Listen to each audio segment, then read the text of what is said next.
નમસ્કાર વિદ્યાર્થી મિત્રો, ધ સ્કૂલ ઓફ સાયન્સની યુટ્યુબ ચેનલમાં આપ સૌનું ફરી એક વખત સ્વાગત છે। આપણે સ્થિતિસ્થાપકના દાખલા કરતા હતા, આજે એક નવા દાખલા તરફ આગળ વધીએ।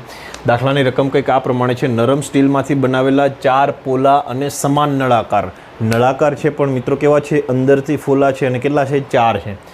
4 સમાન નળાકાર વડે 50 કિલોગ્રામ દળવાળું એક મોટું સ્ટ્રક્ચર છે, 50 કિલોગ્રામ દળવાળું ને આધાર આપવામાં આવે છે। દરેક નળાકારના અંદરની અને બહારની ત્રિજ્યાઓ આપેલી છે। અંદર દાખલા તરીકે નળાકાર આવો હશે મિત્રો,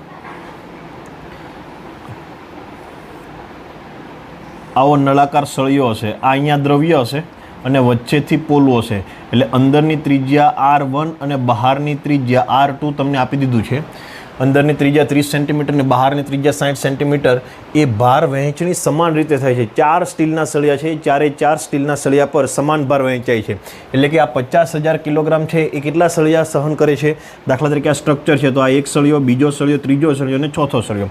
તો આ 50 કિલોગ્રામનું વજન, 50,000 કિલોગ્રામનું વજન 4 સળિયા સમાન રીતે વહેંચી લે છે।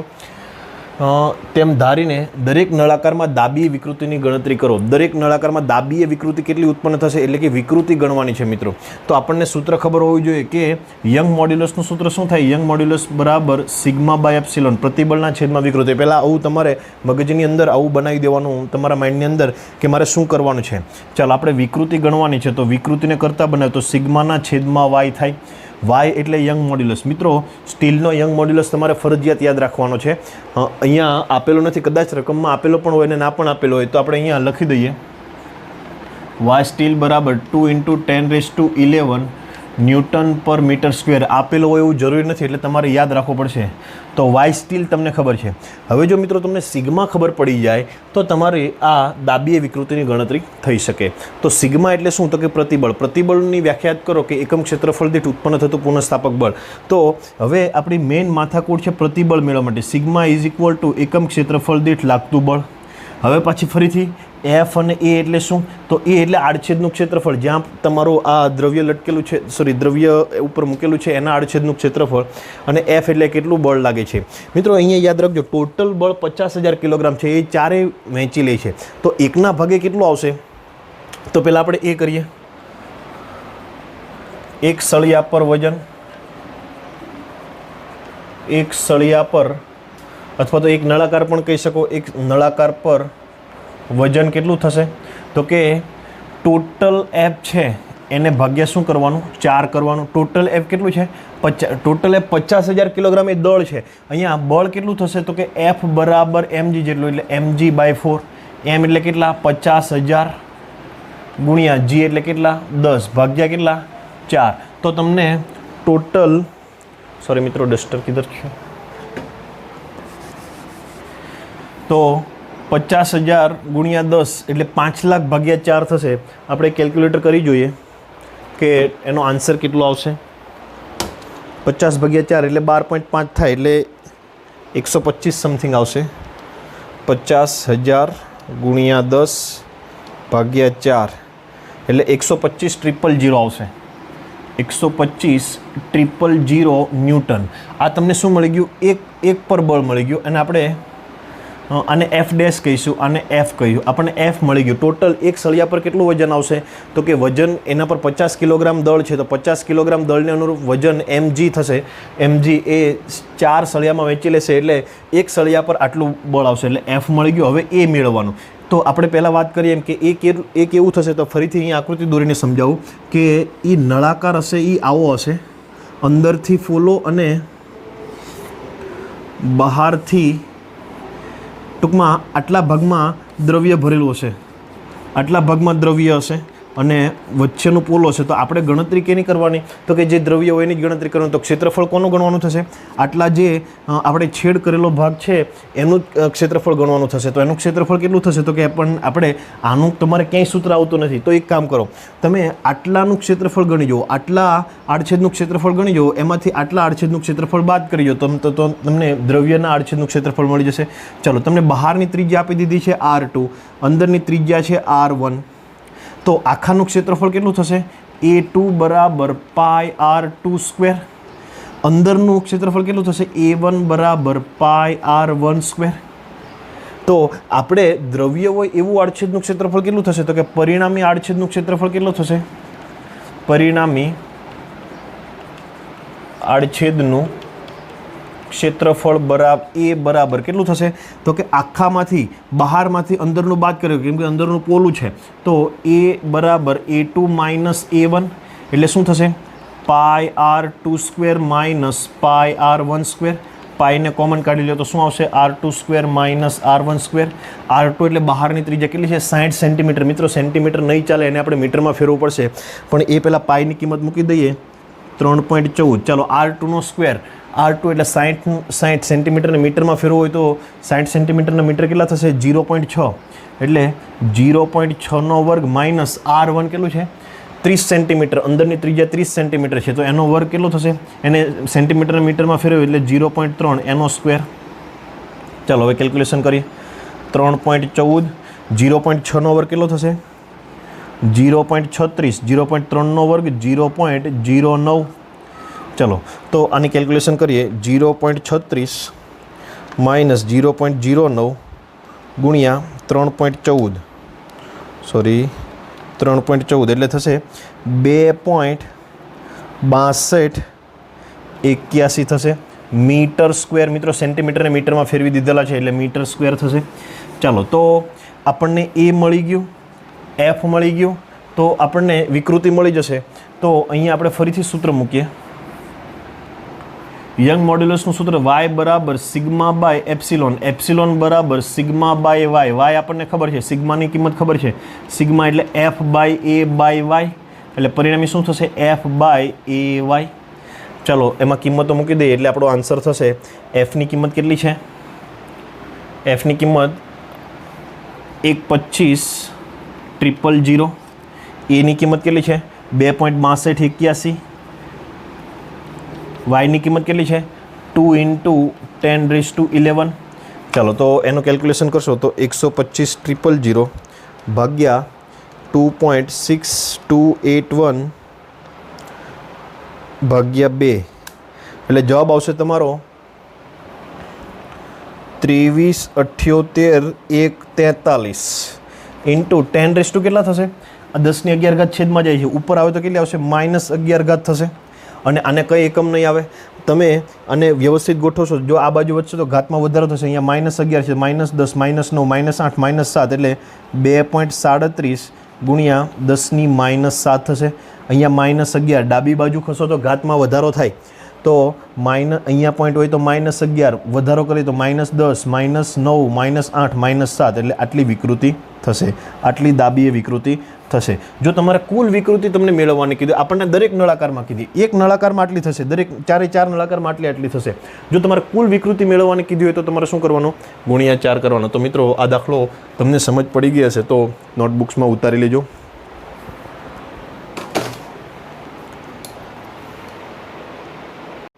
તો મિત્રો નેક્સ્ટ દાખલો છે કે 15.2 મિલીમીટર બાય 19.12 મિલીમીટર 19.1 મિલીમીટર લંબચોરસ આડછેદનું ક્ષેત્રફળ. એટલે આ તમને જે ક્ષેત્રફળ આપેલું છે તો ક્ષેત્રફળને એ વડે દર્શાવીએ. 15.2 મિલીમીટર ગુણ્યા 19.1 મિલીમીટર.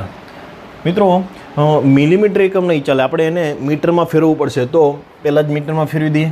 15.2 મિલી એટલે 10⁻3 એટલે 10⁻3 મીટરમાં ફરી જશે, એને આપણે સાઈડમાં લખીએ ગુણ્યા 19.1 મિલીમીટર એટલે 10⁻3 એટલે મિલીમીટર ઇન્ટુ મિલીમીટર, એને બંનેને મીટરમાં ફેરવી દીધા એટલે મીટરનો સ્ક્વેર થઈ જશે. ચાલો હવે આની કેલ્ક્યુલેશન કરો કે 15.2 ગુણ્યા 19.1 કેટલા થશે? કેલ્ક્યુલેટરમાં જોઈ લે.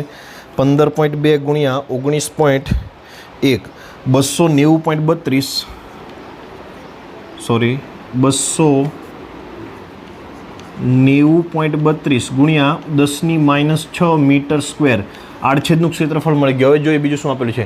એક ટુકડાને 44,500 ન્યૂટનના બળના તણાવ વડે, તમને બળ આપી દીધું F બરાબર 44,500 ન્યૂટન.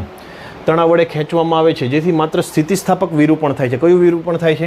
સ્થિતિસ્થાપક વિરૂપણ થાય. તો ઉદ્ભવતી વિકૃતિની ગણતરી કરો. વિકૃતિ કેટલી હશે મિત્રો? અહીંયા એને ખેંચવામાં આવે છે એટલે તણાવ બળ ઉત્પન્ન થતું હશે, એટલે કે એમાં આપણે યંગ મોડ્યુલસ લાગુ પડશે. એટલે તમને આનો યંગ મોડ્યુલસ ખબર હોવી જોઈએ. તાંબા માટે યંગ મોડ્યુલસનું સૂત્ર છે, યંગ મોડ્યુલસનું મૂલ્ય છે વાય કોપર બરાબર 1.2 ગુણ્યા 10⁻11 ન્યૂટન પર મીટર સ્ક્વેર. સ્ટીલ માટે આ છે 2. અમુક યંગ મોડ્યુલસના મૂલ્યો યાદ રાખવાના, જેમ કે તાંબુ છે, સ્ટીલ છે, 1.2 ગુણ્યા 10⁻11 ન્યૂટન પર મીટર સ્ક્વેર. ચાલો મેળવવાની છે વિકૃતિ. તો આપણને સૂત્ર ખબર છે કે યંગ મોડ્યુલસ વાય બરાબર પ્રતિબળના છેદમાં વિકૃતિ. વિકૃતિની ગણતરી કરવાની છે, તો વિકૃતિ બરાબર સિગ્મા બાય વાય. ચાલો સિગ્મા આપણને ખબર નથી, પરંતુ સિગ્માનું સૂત્ર આપણને ખબર છે. સિગ્મા બરાબર શું થાય?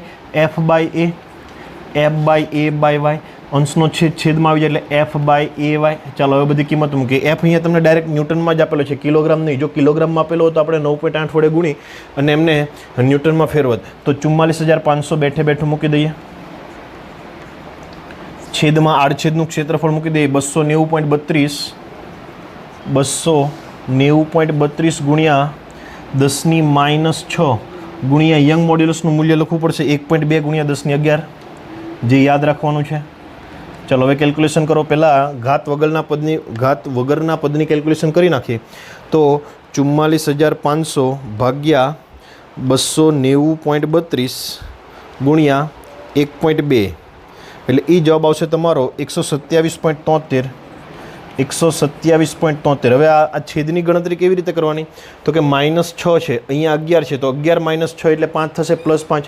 એ ઉપર જશે તો કેવા થશે? -5 એટલે ગુણ્યા 10⁻5. અને આપણે પોઈન્ટ આ બાજુ ખસેડીએ તો ઘાતમાં વધારો થશે એટલે -5 છે, -6 -7 એટલે 1.27 ગુણ્યા 10⁻7 તમારી વિકૃતિ થશે. તો દાખલો દરેક બાળકો પોતાની નોટમાં સારા અક્ષરે ઉતારી લેશે અને જોઈ લેશે.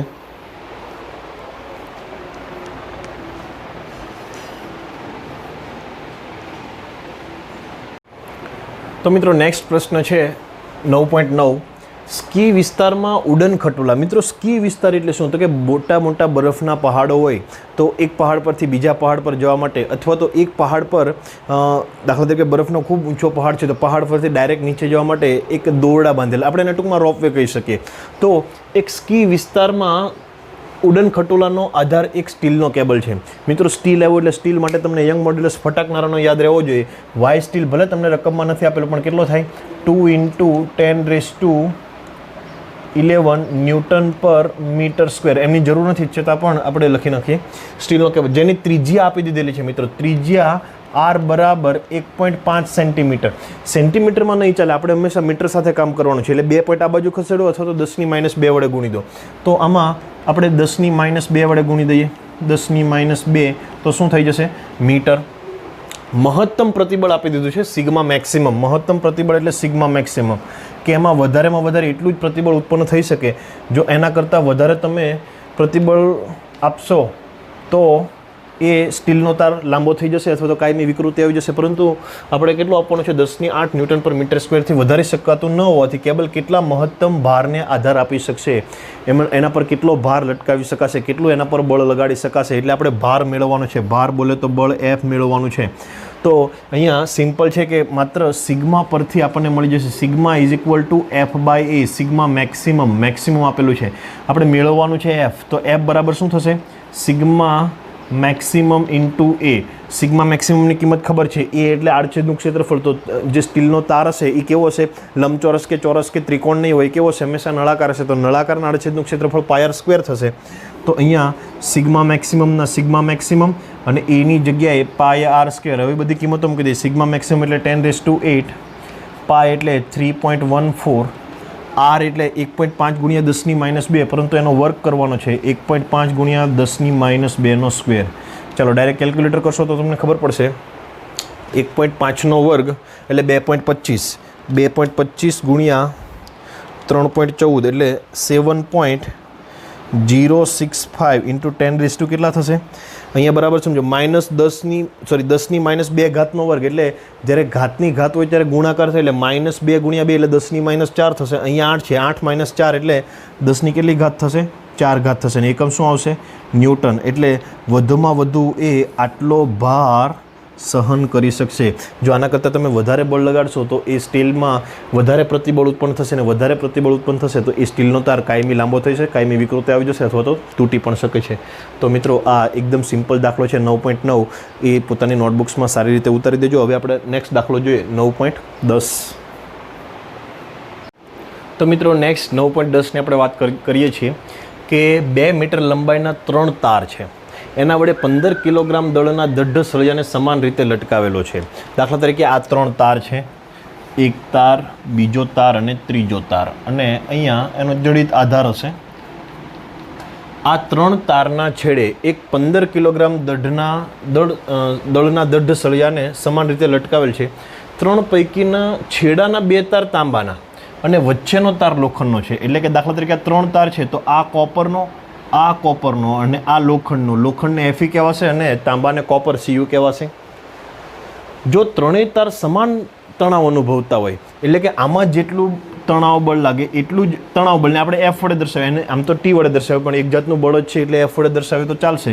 એટલે આમાં જો બળ F હોય તો આમાં પણ બળ F હશે, આમાં પણ બળ F હશે. અહીંયા નીચે એક 15 કિલોગ્રામનો સળિયો લટકાવેલો છે. તો તેમના વ્યાસના ગુણોત્તર મેળવવાના છે. એટલે કે અહીંયા આમ જોવા જઈએ તો 2 જ તાર આપણે કહી શકશું, કોપર અને લોખંડ, કેમ કે 2 જ દ્રવ્ય છે. આમ ટોટલ તાર 3 પણ દ્રવ્ય 2, તો એ બંને દ્રવ્યના તારનો ગુણોત્તર વ્યાસનો ગુણોત્તર મેળવવાનો છે. એટલે આપણે ઇનડાયરેક્ટલી મેળવવાનું છે ડી કોપરના છેદમાં ડી Fe, વ્યાસનો ગુણોત્તર. વ્યાસ ક્યાંથી મળશે તો કે ત્રિજ્યા પરથી. ત્રિજ્યા ક્યાંથી મળશે તો કે ક્ષેત્રફળ પરથી.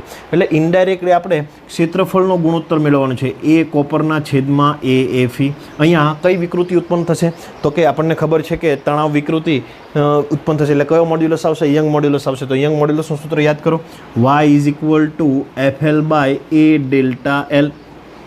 ચાલો હવે આપણે ટોટલ 2 પ્રકારના તાર. બીજું એક કહેવાનું છે કે મિત્રો બંને સાઈડ જો કોપરનો તાર હશે, વચ્ચે લોખંડનો તાર હશે, તો તમે આ જ્યારે વધારાના કોઈ દઢ સળિયાને લટકાવશો ત્યારે ત્રાસો નહીં થાય.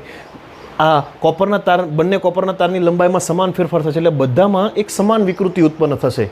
કહેવાનો મતલબ એમ છે કે અહીંયા તમે લટકાવો, ભલે આ લાંબા ટૂંકા થાય પરંતુ એક સમાન લાંબા થશે. આમ ત્રાસો, આ કોપરનો વધારે થાય, આ કોપરનો ઓછો થાય એવું નહીં બને. એટલે બધામાં ફેરફાર કેવો હશે? સમાન હશે. એટલે ΔL લંબાઈનો ફેરફાર બધામાં સમાન હશે. બીજું આપણને તણાવ બધામાં સમાન છે એવું કીધું. બીજું દરેકની લંબાઈ 2 મીટર છે એવું પણ આપણને સમાન કીધું. તો ડાયરેક્ટ ખબર પડી જશે કે y વ્યસ્ત પ્રમાણ A. તો બંનેના ક્ષેત્રફળનો ગુણોત્તર મેળવો હોય તો આપણે બંનેના યંગ મોડ્યુલસનો ગુણોત્તર મેળવવો પડશે. પરંતુ અહીંયા બંને ધાતુ કઈ છે તો કે કોપર અને લોખંડ. તો એ બંનેના યંગ મોડ્યુલસ તમને ખબર હોવા જોઈએ. તો y કોપરનું મૂલ્ય તમને ખબર છે, હમણાં આપણે કીધું એમ 1.2 ગુણ્યા 10⁻11 ન્યૂટન પર મીટર સ્ક્વેર, અને લોખંડનું મૂલ્ય છે y Fe બરાબર 1.9 ગુણ્યા 10⁻11 ન્યૂટન પર મીટર સ્ક્વેર. તો આપણે મેળવવાનો છે ઇનડાયરેક્ટલી, ટૂંકમાં આપણે એવું કહી શકીએ કે y બરાબર, અહીંયા સૂત્ર લખવું પડે, y બરાબર FL/A ΔL. એટલે આ બધું તમારે રફમાં કરવાનું ઇનડાયરેક્ટલી તમારે મેળવવા માટે. પરંતુ અહીંયા કેમ F અચળ રહેશે? કેમ કે આપણને કીધું છે કે સમાન તણાવ અનુભવે છે, એટલે કે સમાન બળ અનુભવે છે. બીજું, બંને બાજુ કોપરના તાર હોય તો બંનેની લંબાઈ એક સમાન વધે. જો બંનેની લંબાઈ એક સમાન વધે તો વચ્ચે આયર્ન જે લોખંડ છે એની લંબાઈ પણ કોપર જેટલી જ થશે, એટલે એની પણ સમાન વધશે. એટલે ΔL પણ સમાન, અને લંબાઈ તો આપણને પહેલેથી સમાન કીધેલી છે. એટલે અહીંયા એમ કહીશું કે FL અને ΔL લોખંડ એ Fe, અને ટૂંકમાં તમારે ગુજરાતીમાં લખવું હોય તો લખી શકો કે તાંબુ અને લોખંડમાં સમાન વધશે, લોખંડમાં સમાન રીતે બદલશે. ચાલો, તો FL તો આપણે ડાયરેક્ટ એવું શકીએ કે y વ્યસ્ત પ્રમાણ A આવું કહી શકીએ. તો આવું કહી શકીએ કે આપણે આપણે મેળવવાનું શું છે A, તો ઇનડાયરેક્ટલી A વ્યસ્ત પ્રમાણ y કહી શકીએ.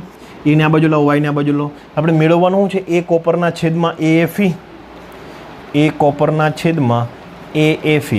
તો આ બાજુ શું આવશે? કેમ કે એ અને વાય વ્યસ્ત, તો અહીંયા શું આવશે વાય એફઈના છેદમાં વાય કોપર. ચાલો એ કોપર એટલે શું થશે? એ એટલે પાય આર સ્ક્વેર કોપરના છેદમાં પાય આર સ્ક્વેર એફઈ. આ બાજુ વાય એફઈની કિંમત ખબર છે 1.9 ગુણ્યા 10^11 છેદમાં 1.2 ગુણ્યા 10^11. ચાલો પાય કેન્સલ, 10^11 10^11 કેન્સલ. તો અહીંયા શું વધશે? આર કોપરના છેદમાં આર એફઈ બંને બાજુ સ્ક્વેર કરીએ તો અહીંયા શું આવશે 1.9 છેદમાં 1.2. અહીંથી આપણે સ્ક્વેર દૂર કરી દેવો હોય તો શું થશે? તો કે બંને બાજુ વર્ગમૂળ કરો. અહીંયા વર્ગને વર્ગમૂળ ઉડી જશે, જ્યારે અહીંયા વર્ગમૂળ લાગી જશે એટલે 1.9 છેદમાં 1.2. ચાલો તો 1.9 ભાગ્યા 1.2 એનું વર્ગમૂળ કેટલું થશે? 1.9 ભાગ્યા 1.2 1.58 થશે, અને એનું જો વર્ગમૂળ કરીએ તો આન્સર આવશે 1.258.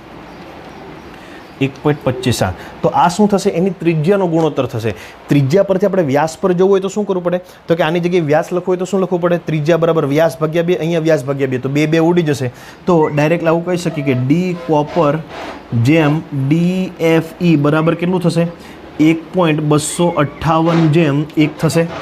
તો આ થયો મિત્રો બંનેના કોપર અને લોખંડના વ્યાસનો ગુણોત્તર. તો આ દાખલો સારી રીતે તમારી નોટબુક્સમાં ઉતારી લેજો. મિત્રો આ સૌપ્રથમ તમારે આ બધું રફમાં કરવું પડે, આકૃતિ દોરવાની જરૂર નથી, પરંતુ તમને જ્યારે દાખલો જ્યારે જુઓ ત્યારે તમને સમજ પડી જોઈએ કે મારે આ દાખલામાં શું કરવાનું છે. તો સરસ રીતે પોતાની નોટબુક્સમાં ઉતારી દેજો. અને આજનો વિડીયો લેક્ચર આપણે અહીંયા સુધી રાખીએ. મિત્રો ધન્યવાદ.